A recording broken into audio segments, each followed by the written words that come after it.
ګران سپېڅلي صاحب ته سلامونه او درناوي.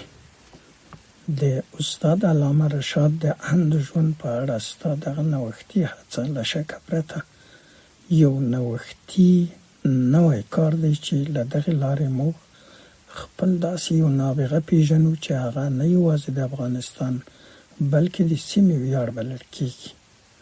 ځکه یې په پیل کې زه د زړه له کومې مبارکي درته وایم او په درنښت سره ورته ګورم.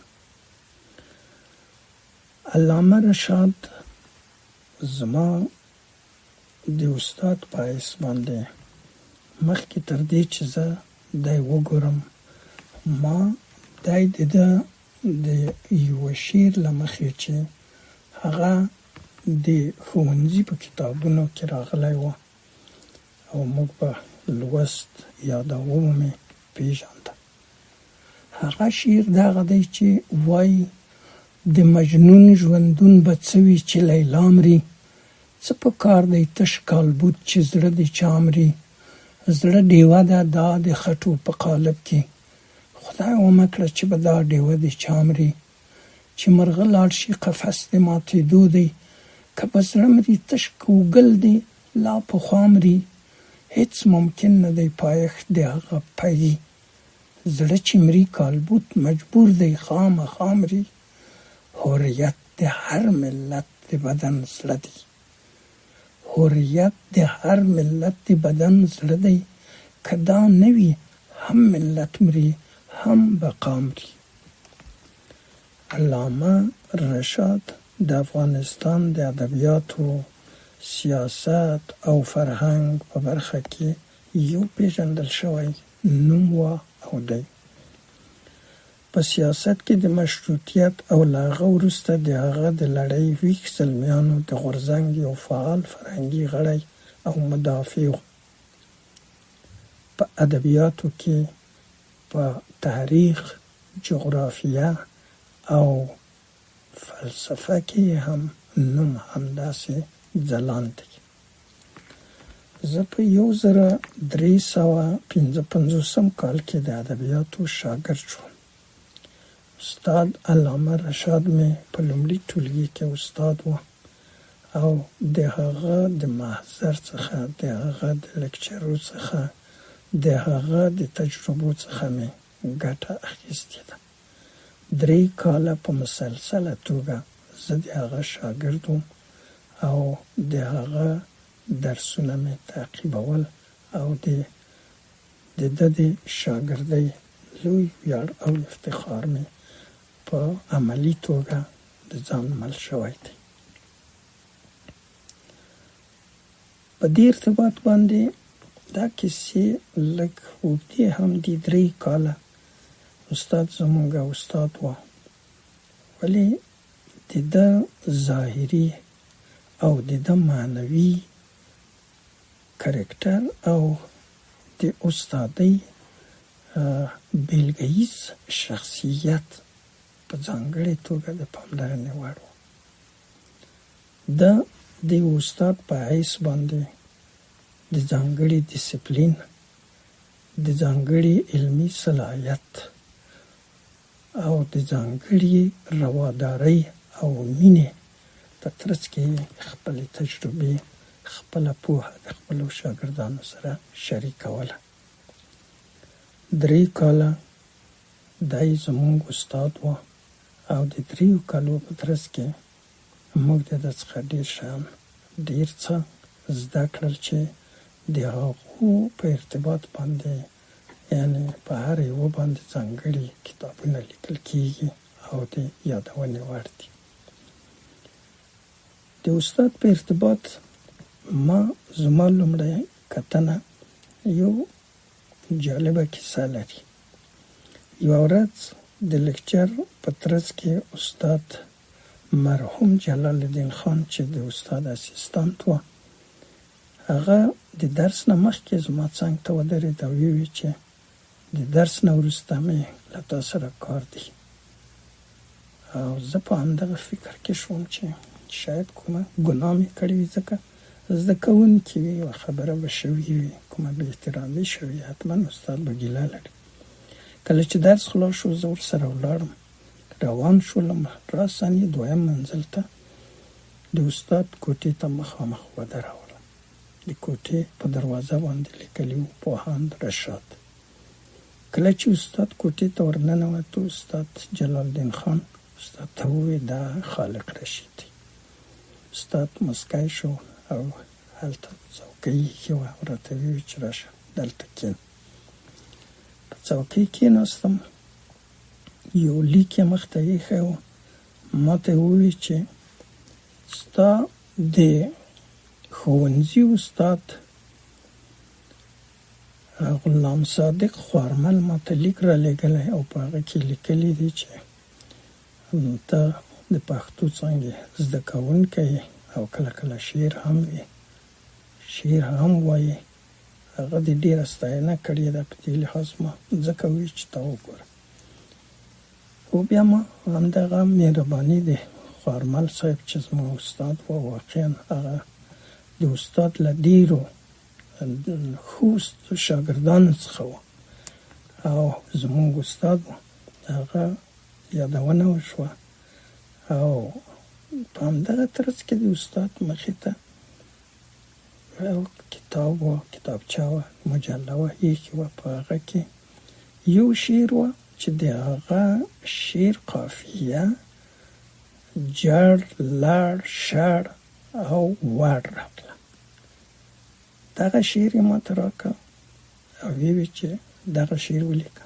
هغه شعر ما ولیکه، خو وی چې د دغه په څار یا د دې په تعقیب باندې سبا ما ته یو شعر باید ولیکي، بیا ما ته راوړي. دا شعر د غلام محیالدین خان افغان شعر و، واقعا هم چې مشکل شعر و، د قافیه لږ زما دپاره مشکله وه.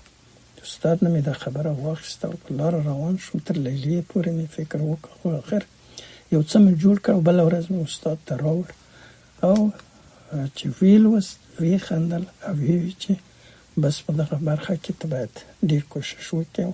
دا وهڅولم او دغه شعر یې د ځان سره کېښود. استاد په 1959 کال کې تقاعد شو. پښتو څانګه د یو سخت بحران سره یا د یوې سختې نیمګړتیا سره مخامخ شو. دا ځکه چې د فنونو په برخه کې، د عروضو په برخه کې، د فنونو د تجزیې په برخه کې موږ داسې باصلاحیت استاد بل نه درلود. همدا وه چې د ده کمی هلته ډېر محسوس و. استاد سره د دې چې څانګه کې زموږ ډېر درانه او د قدر وړ استادان وو، لکه استاد تږی و، استاد زیار و، ډاکټر صاحب زیور، زرغونه، شاکر صاحب، نورزی صاحب، دا ټول استادان وو. موږ ته دا کمی داسې ډېر نه محسوسېده، خو وروسته پوه شو چې دا کمی شته او استاد واقعا په دې برخه کې زموږ لپاره یوه نیمګړتیا او یوه ضایعه وه. له هغه څخه وروسته زموږ روابط، زموږ اړیکې د کور په کچه شو. د استاد کور ته به ورتلم، د هغه استاد سره به مې چې کوم مشکلات درلودل هغه به مې ورسره وي، ځکه چې موږ په هغه وخت کې د زموږ کریکولم داسې سطحي او سرسري نه وه لکه چې اوس دی. په هغه وخت کې مثلا د خوشحال په باره کې د خوشحال قصیدې یادېدې، د خوشحال پوهنې په باره کې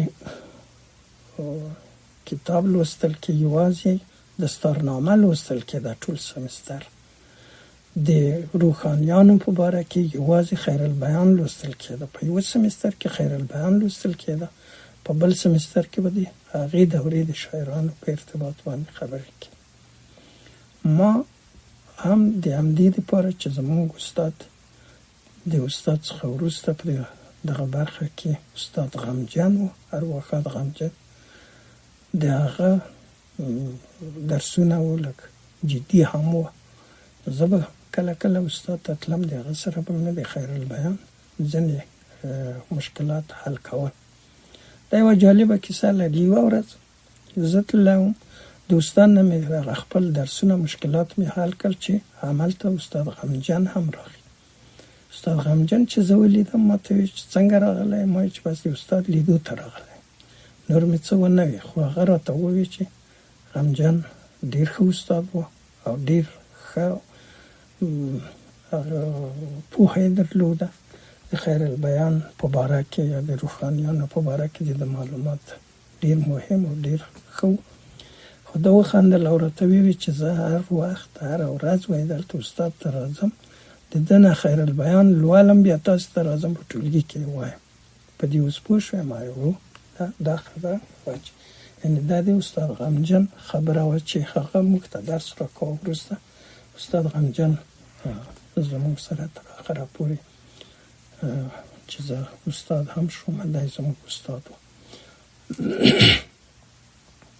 د استاد خبره مې کوله هغه دا وه چې د روسانو د یرغل نه وروسته افغانستان د یوې فاجعې سره مخامخ شو.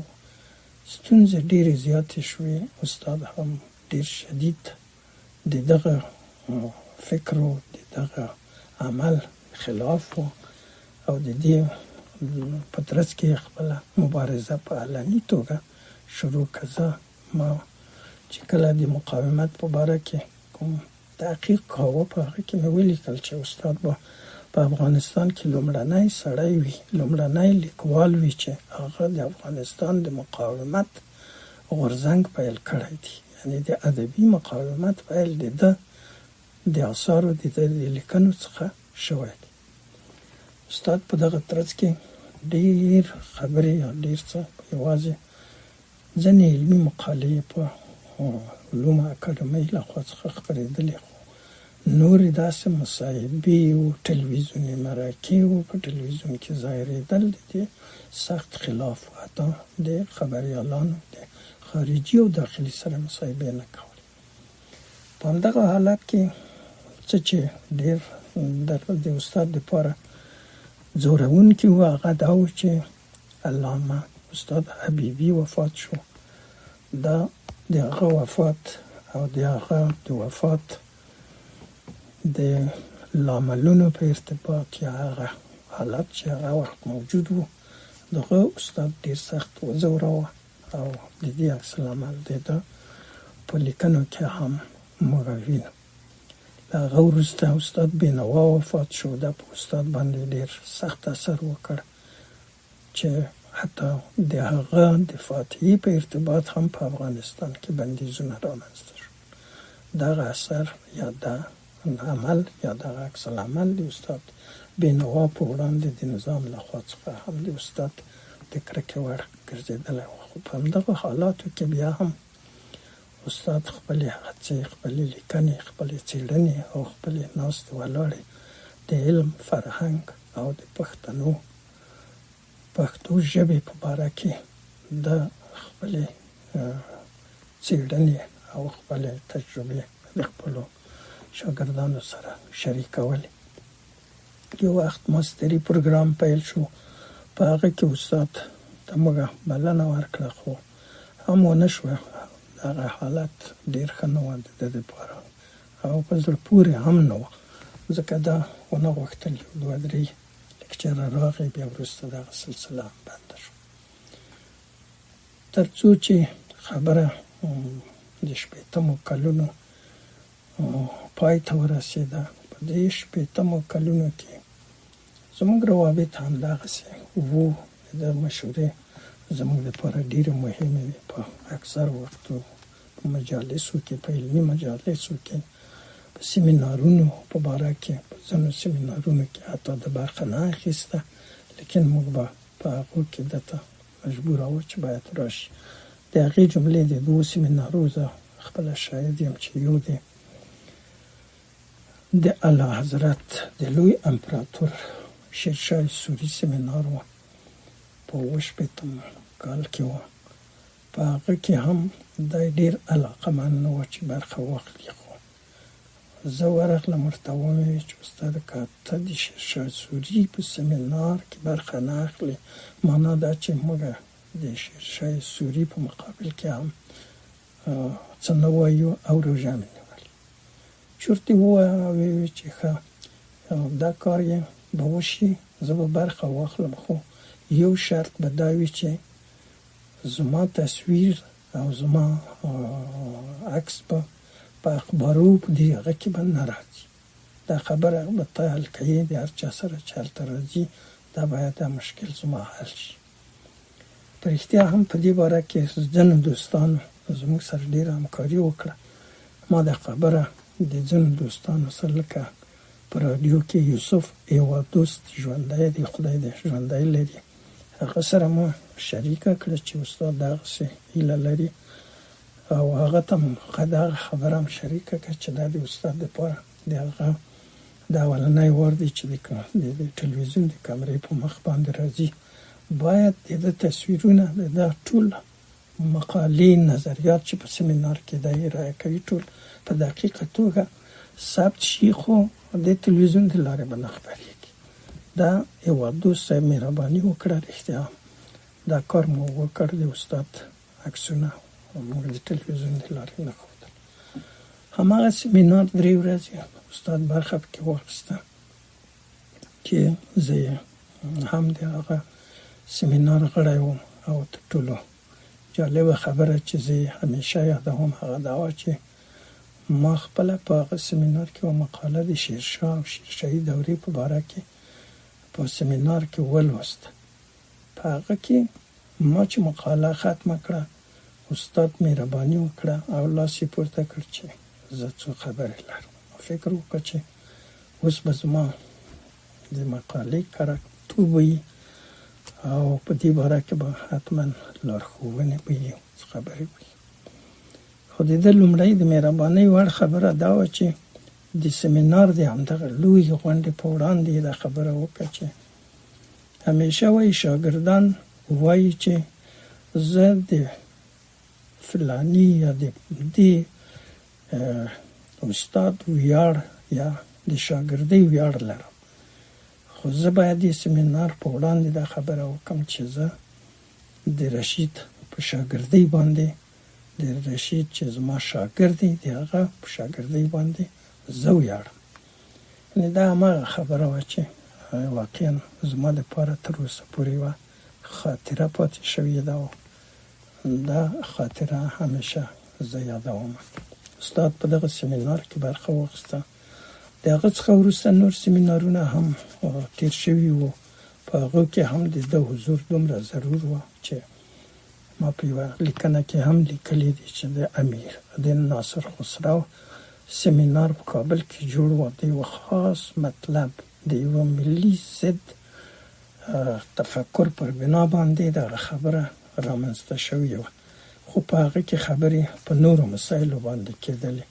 استاد په هغه سیمینار کې هم په ملي دریځ برابر د ځینو سوالونو د ځینو پوهانو چې هغه که خارجي وو، که روسي وو، که تاجیکي وو، که ازبکي وو، که افغاني وو، د هغوی ځوابونه یې په ډېرو ټین تندي او په ډېرو علمي دلایلو سره وړاندې کړل، وار یې کړل او په هغه سیمینار کې زموږ لپاره د ده خبرې، د ده هغه د نورو مقالو کره کول دا یو ویاړ و. پر دې ارتباط باندې خبره د 80مو کلونو آخر ته ورسېدله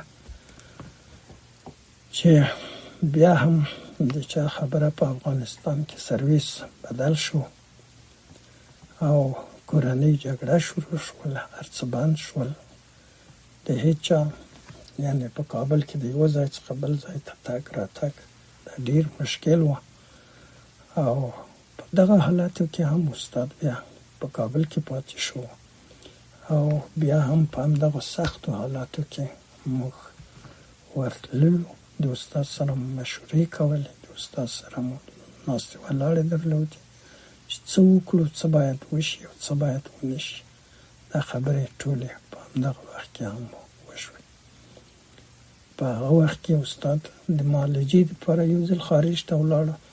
دا پر موږ باندې یو تورتم و. موږ داسې فکر وکړ چې که استاد بیا را نشي نور نه په کابل کې زموږ دپاره ژوند بس په دوزخ کې استوګنه ده. خو استاد بیرته راغی او خپل هغه احساس چې ده درلود او هغه مینه چې ده د خپل هیواد سره درلوده د هغې پر بنسټ په هماغه سختو شرایطو کې بیرته افغانستان ته راغی او همیشه یعنې موږ دپاره یو نوې خوشحالي یو نوې توانمندي یو نوی ځواک و چې استاد بیرته افغانستان ته راغی. په همدغه وختو کې جنګونه زیات شول. زه پېښور ته ولاړم، هلته مې د نوي کور نوي ژوند سره کار پیل کړ، خو په عین حال کې زما هندوستان ته د تګ خبره مطرح شوې وه، ځکه لیکونه تللي وو، زه کاندید وم چې باید هلته ولاړ شم، خو جنګونه هر څه شاته واچول. پېښور کې ما یو کال کار وکړ، یو کال مې لا سم پوره شوی نه و چې په همدغه وخت کې د استاد سره ما رابطه درلودله، خو یو لیک یې ډېر داسې په بیړه راغی چا راوړ چې په هغه کې راته لیکلي وو چې ما په دې نږدې وختو کې د کابل پوهنتون رئیس حسنیار ولید او هغه ګیله راته وکړه چې رشید په بي بي سي کې کار پیدا کړی دی، پښتو یې هېره شوه او که ته ورته احوال ورکړې چې راشي. او حسنیار یوه ګیله بله هم ورته کړې وه، یوه جالبه خبره یې ورته لیکلې وه چې ای کاش زبان پشتو زبان مادری ما می بود، ما به جای رشید به هندوستان می رفتم. دغه کلمه استاد ما ته لیکلې وه چې د دې سړي د دې خبرې ځواب خو ما نه درلود، نور د ستا خوښه. او په هماغه ورځ ما د خپلې مېرمنې سره مشوره وکړه. په سبا مې مېرمنې هر څه راته تیار کېښودل او ویې چې د استاد خبره زموږ دپاره یو تاریخي هغه پاتې کېږي او باید ویمنو ورشه. زه راغلم کابل ته په رسېدو سره پوهنتون رئیس هغه وخت حسنیار و، خدای دې وبخي، هغه دفتر ته ورغلم او دغه طرف استاد هم خوشحاله شو. بس د هغه سره ولاړم وزیر ته. وزیر په هغه وخت کې منیب صاحب و، منیب ډېر مهربانه سړی و، هغه هم وعده وکړله چې بس زه حاضر یم چې ته باید ولاړ شې او تیاری دې ونیسه. استاد ته ورغلم، استاد راته خوشحاله شو او ویې چې عجب کار دې وکړه، ډېر ښه کار دی، دا کارونه موقتي دي، د دغو خلکو بي بي سي سره یا نورو خلکو سره کارونه وایي، تر دې دا بهتر دی چې هندوستان ته ولاړ شي، هلته به درس هم ووایي او هلته به یو څه کار هم وکړي. دا کار وشو. زه هندوستان ته راغلم او کله چې راتلم نو زه او مېرمن د مشورې ته بیا هم ورغلل، د سره مشوره وکړه. ډېر تاکید یې زمونږ یعنې په درس باندې و چې باید موږ خپل درس ووایو، خپله ډیګري واخلو. دا خبره وه. او بله دا وه زما مېرمنې ته یې داسې ځانګړې سپارښتنه دا وه چې ته به د هندوستان دغه ملي ارشیف ټول ګوري او په هغه ځای کې به نوي اسناد د سانسور څخه راوتلي دي، دا ټول لیدل لوستل غواړي او په دې باره کې ستا ډېره توجه غواړو. دا کار واقعا زموږ په مخ کې د ده یو دین و چې پاتې شو او موږ هم کله چې هندوستان ته راغللو په همدې کارو پسې وګرځېدو.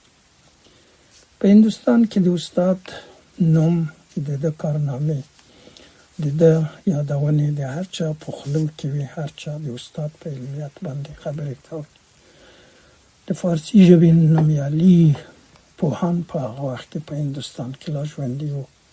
امیر حسین عابدي لوی عالم و، د فارسي ژبې په بابا باندې مشهور و. عبدالودود اظهر د استاد مخلص و، ډېر نږدې مخلص یې و. دوی و او داسې نور ډېر عالمان چې په نورو ځایو کې و، په روهیلکنډ کې، په پنجاب کې د استاد د کارو سره اشنا و. دوی ټولو د استاد یادونه کوله او هر یو خپلې خاطرې ورسره یادولې. استاد امیر حسین عابدي چې زما د ډاکټورا د استادانو څخه هم و، هغه به همیشه د خبره کوله وی چې یو وخت کې استاد رشاد وی راغی په جی ان یو کې یو لیکچر ته و لکچر نه چې خلاص شولو وای زما سره کېناست او ما ته وویل چې قطب منار دې لیدلی؟ ما ورته وویل چې هو څنګه مې نه دی لیدلی، زه په همدې قطب منار کې دلته لوی شوی یم. نو عابدي وخندل، ما ته وویل چې نه د قطب منار سر ته ختلی یې؟ ما ورته وویل چې نه یم ختلی. ده راته وویل چې زه 2 ځلې که 3 ځلې زه د قطب منار سر ته ختلی یم. دغه وایي ډېره ماته جالبه تمامه شوه. په همدې لحاظ باندې یعنی استاد د هر چا دپاره، د ځوانانو دپاره، د متوسط قشر استادانو دپاره او د پخواني قشر استادانو دپاره د یوه منلي استاد په حیث باندې دلته یادېده او د ده کارنامې همیشه د دوی په خولو کې وي.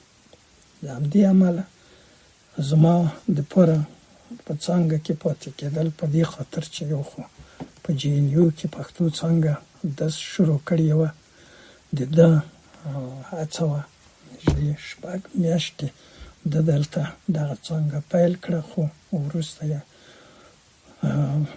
پرېښودله، بېرته افغانستان ته ولاړه، خو څانګه پرانېستل شوه او تر ننه پورې هغه وخت د یو کورس بڼه یې درلوده. نن سبا د خدای په فضل سره تر ماستري پورې رسېدلې ده چې دا هم د علامه رشاد له کارنامو څخه د ده له ویاړونو څخه ده چې د افغانستان او د پښتو ژبې او ادبیاتو د ویاړ په توګه په هندوستان کې پیل شوې ده او دا به تر اوسه موږ دوام ورکوو. وروسته به نور ځوانان دې ته دوام ورکوي. خدای مهربانه دی چې زر تر زره له دې لارې موږ د افغانستان پوهنې او هند پوهنې په برخه کې هغه لاره چې استاد رشاد موږ ته په میراث پرېښې ده، افغانستان پوهنه او هند پوهنه، دا ډېر مهم مفاهیم دي چې د استاد رشاد کارونه ټول په همدغه باندې راڅرخي او د ده کارنامې په دې برخه کې هغه څه دي چې باید په څو خبرو یا په نیم ساعت 1 ساعت کې دا نه خلاصه کېږي. په دې باره کې ما یو کتاب لیکلی دی 3.5 صفحې شوی تر اوسه پورې چې رشاد پوهنه نومي. رشاد پوهنه یو علم دی، هغه یو اړخ نه لري بلکې څو بعدي علم دی چې موږ له بدمرغه تر اوسه پورې په افغانستان کې دې ته پاملرنه نه ده کړې، سره د دې چې ما څو واره د افغانستان د لوړو زده کړو وزارت ته دغه پیشنهادونه ورکړي وو چې باید د پښتو څانګې په ماستري، بي اي، ام اي، حتی پی ایچ ډي پروګرام کې باید رشاد پوهنه د یوه مضمون په حیث باندې تدریس شي، ځکه چې په هغې کې د علومو، د فنونو، د سیاست، د تاریخ، د جغرافیې، د طب، د هرې برخې، یعنې هغه څه چې موږ د پخوانیو عالمانو په باره کې عالمانو له خوا څخه لوستي وو، دی د هغو د یوه استازي په توګه یعنې د هند پوهنې په برخه کې علامه رشاد داسې یو نبوغ دی چې هند پوهنه په جزئیاتو سره زموږ په مخ کې یږدي او موږ ته یې تشریح کوي. او دا هغه څه دی چې په هند پوهنه کې زموږ 3.5 کلن تاریخ پروت دی. علامه رشاد په خپل وخت کې دغه موضوع ته ډېره جدي پاملرنه وکړه که موږ د افغانستان، د افغانستان د جغرافیې، د افغاني هویت، د افغاني تاریخ، ادب او د افغاني مذهب په تاریخچه باندې هم خبرې کوو. د رشاد پوهنې په ترڅ کې موږ ډېر څه موندلی شو چې په دغه برخه کې زموږ سره کومک کوي او زموږ لارښوونه کوي.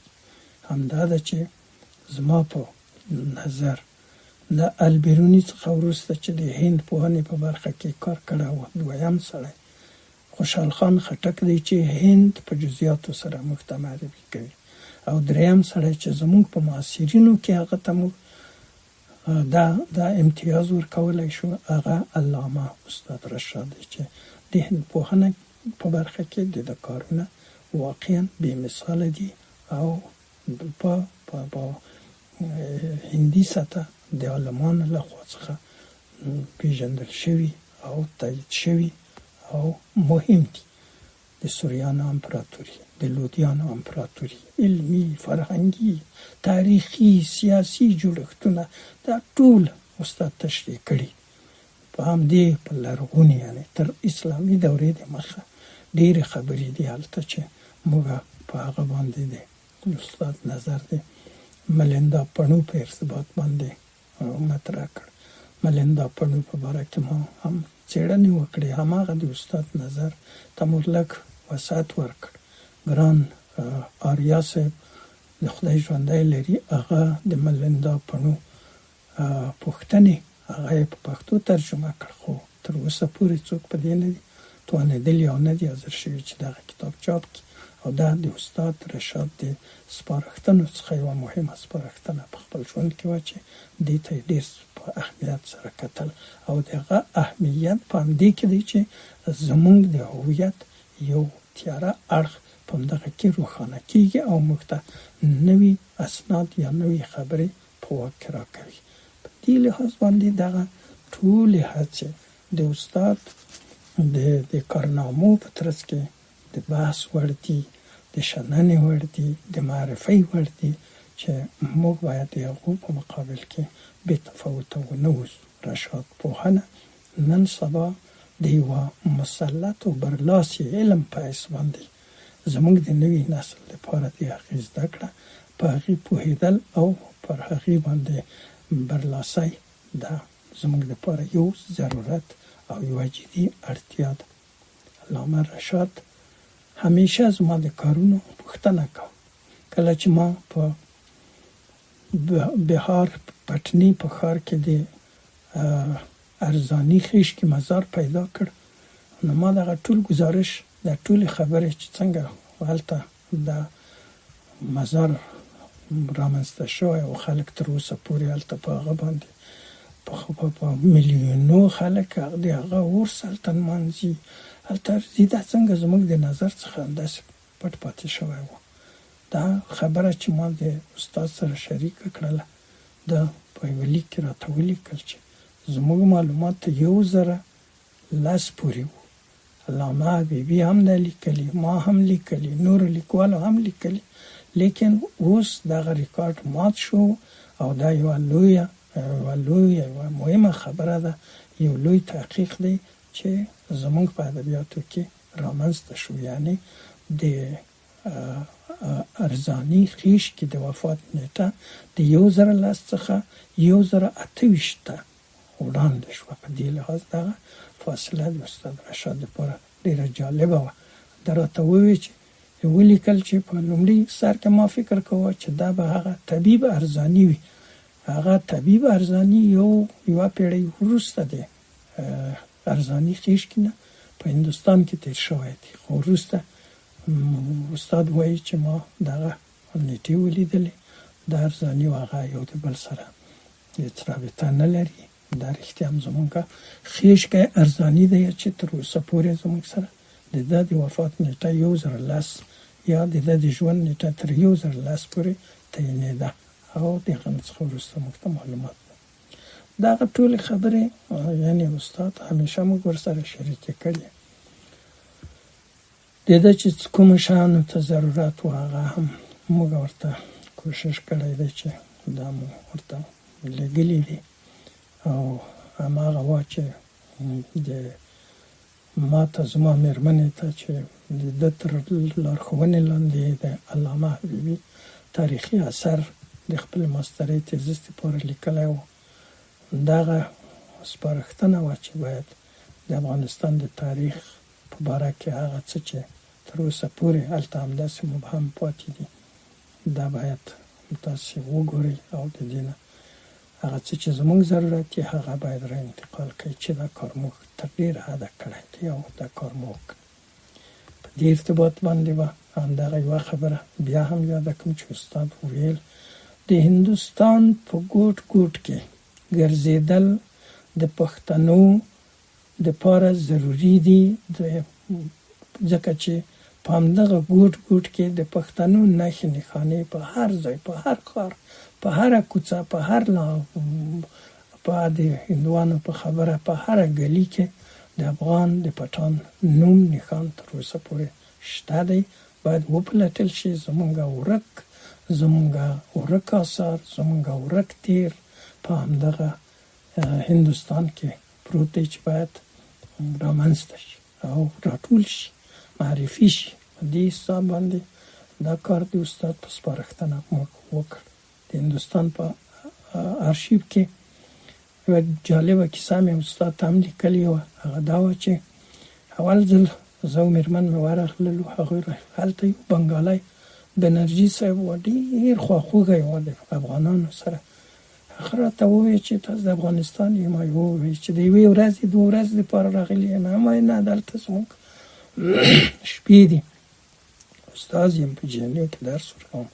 نو دوی یوه خبره راته وکړه، هغه دا وه چې د افغانستان دلته وایي تر 100,000 زیات اسناد په دغه آرشیف کې پراته دي، او دا هغه اسناد دي زه پوهېږم افغانستان وایي په جنګ کې ښکېل دی او نشي کېدلی چې دا باید ولیدل شي. له تاسو څخه زما هیله دا ده د یو بنګالي په حیث باندې چې زه د کابلي والا د فرهنګ استازی یم، له تاسو مې هیله دا ده چې دغه آثار فقط یورې تاسو وګورئ، ځکه په دغو آثارو باندې په اکثرو باندې وایي 100 کاله پوره شوي دي. د آرشیف د قانون له مخې دغه 100 کاله چې په اثر تیر شي، نور دا باید څوک یې ونه لولي هغه باید وسوځي، او که څوک پیدا شي یوه امضا په باندې وکړي دا 100 کاله نور هم پاتې کېږي. استاد رشاد ته مې دا خبره ولیکله، هغه په دې باندې ډېر سخت هغه شوی چې آیا ته دومره امکانات لرې چې دې ته همیشه ولاړ شي. ما یې کوشش که هفته کې 3 ورځې 2 ورځې زه دا کار کوم. بالاخره دې ته ملا وتړله.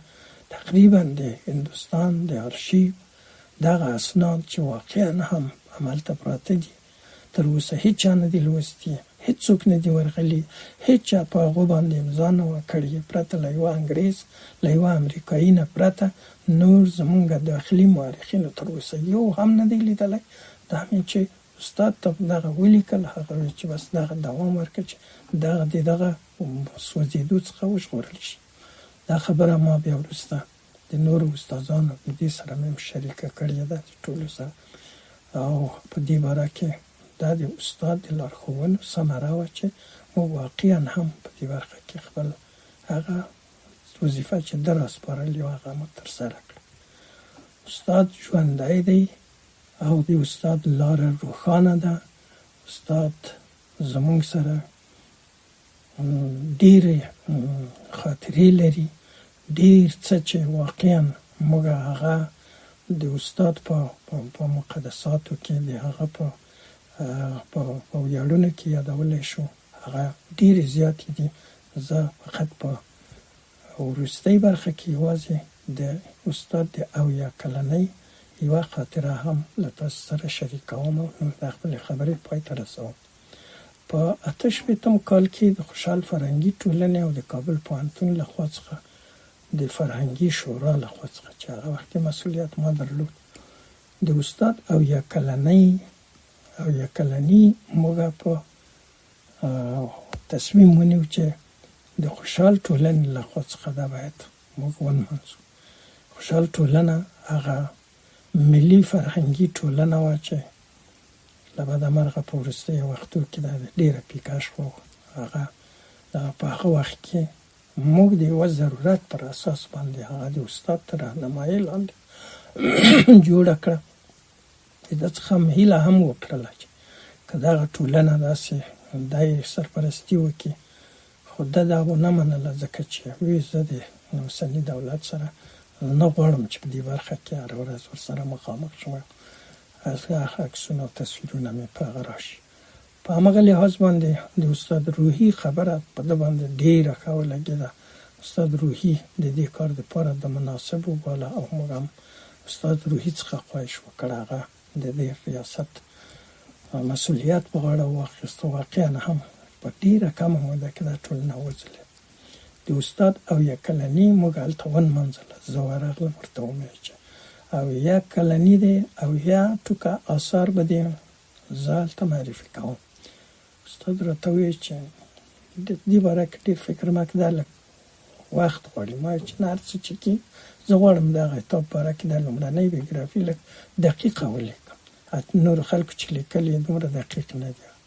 ما د استاد اویا ټوکه کتابونه اساس د لومړي ځل دپاره د ده په خپل لاس چې یو یې راته کېښود، وایي چې دا بیا داسې فکر ونه شي چې ته به وایې چې ده دا فرمایش راکړی دی. دا ټول وګوره، هر یو په باره کې چې معلومات غواړي هغه ترې ولیکه. ما هغه ولیکل او د استاد کلیزه مو په کابل پوهنتون کې د ځوانو استادانو د ځوانو محصلینو چې هغوی ټول اوس ژوندي دي او د دوی په همکارۍ موږ د کابل پوهنتون د رئیس د هغه وخت رئیس چې ډاکټر صاحب طاهر عنایت و چې موږ یې همیشه د ده پښتو پالنه، افغان پالنه، افغانیت باید همیشه وستایو. د ده ته مو دا خبره یاده که، هغه وی چې په سترګو بس. لیکن سوال دا و چې ما نه، موږ د استاد کلیزه نمانځو، تا د دفتر په څنګ کې د علمي شورا په دفتر کې، او دا خبره چون هلته یوازې علمي غونډې کېدلې، په دې لحاظ باندې ډاکټر صاحب عنایت دغه لطف وکړ او ویل چې استاد دلته کلونه خدمت کړی، دا د هر استاد حق دی، دا د استادۍ هغه دی. زما علمي شورا د هغه ټول امکانات ستاسو په واک کې دي. همالته مو د استاد کلیزه ونمانځله چې په هغه کې لوی دولتي کارکوونکو د اکاډمي پوهانو، استادانو لکه عاطف صاحب و، په هغه کې سیستاني صاحب ژوندی دی، خدای دې عمر نور هم زیات کړي، دوی برخه واخیستله. په هغه کې عطایي صاحب و، خدای دې وبخي. دغو ټولو لویو پوهانو په هغه ځای کې خپل نظرونه وویل. استاد په باره کې موږ یو ښایسته مراسم نیولي وو. دا د استاد په باره کې زما لاندې خبرې وې.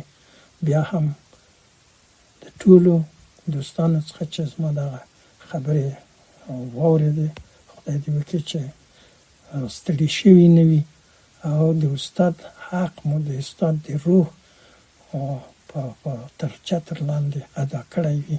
په همدغه ځای کې پای ته رسوم.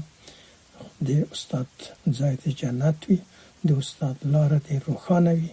موږ ته د خدای توفیق راکړي چې د علامه استاد رشاد لپاره د هغه تر نامه لاندې د علم، تمدن، پرمختګ، ترقۍ او تعالی لپاره راتلونکی نسل لارښوونه کړو. په درناوي.